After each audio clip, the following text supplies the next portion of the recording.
Both of these avatars are awful unless you really like their color combinations.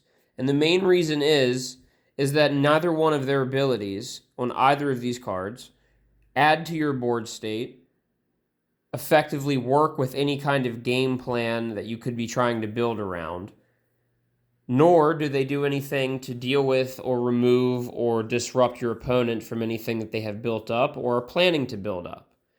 For example, his ability shuffles a card from your graveyard into your deck, then you draw.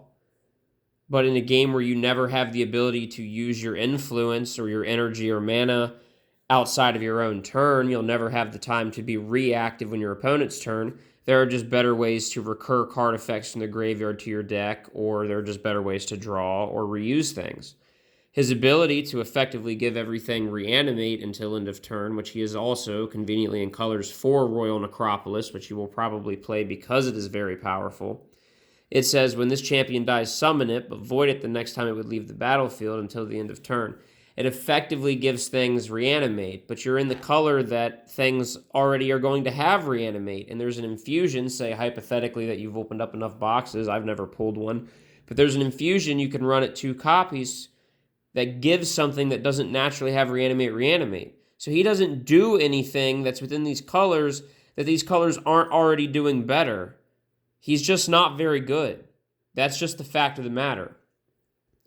I suppose that you could use this and then swing in on your opponent's board state, but there's so many other champions, avatars that do this better. Artemis giving everything death touch, Zeus just letting you deal 10 damage divided as you choose amongst 2 things while also having a repeatable once per turn 2 damage to a target. So to a target, it doesn't even say the word target.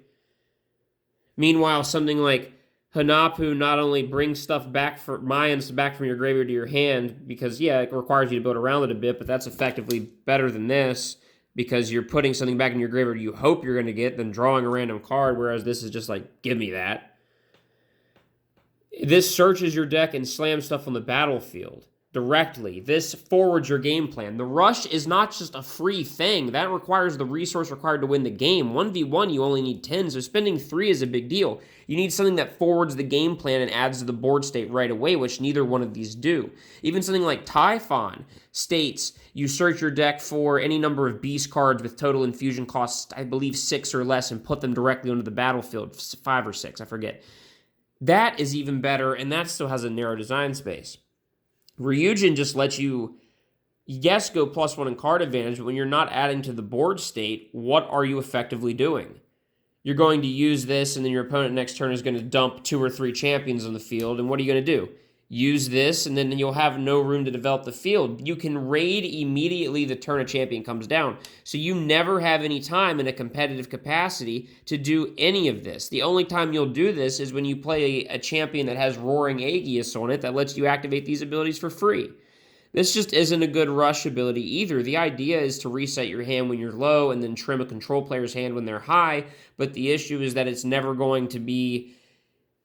You're never going to be able to know when that timing is always going to be. You're never going to have any control over that, and these are control colors, so not being able to have control over a circumstance of when your opponent may or may not be playing a deck that's going to have a lot of cards or not, and a game that doesn't have a natural discard function, so you can stockpile up to 20-plus cards, hypothetically. Take it from the champion himself. Take it from the master, the king of Ikorr, the grand arbiter, and augur. These are bad. Do not fall victim to the fact some dude made a deck tech of this. Do not listen to the guy that said he plays good in a tournament with this. These are awful. Play E-Shell if you want one that people are saying is tier 2 or 3 when in reality she's the best. E-Shell is the best that no one is acknowledging. Hanapu is the most obvious best one, and then Zeus is the generic, I don't feel like thinking best. It's kind of simple. This game is very easy. I solved it.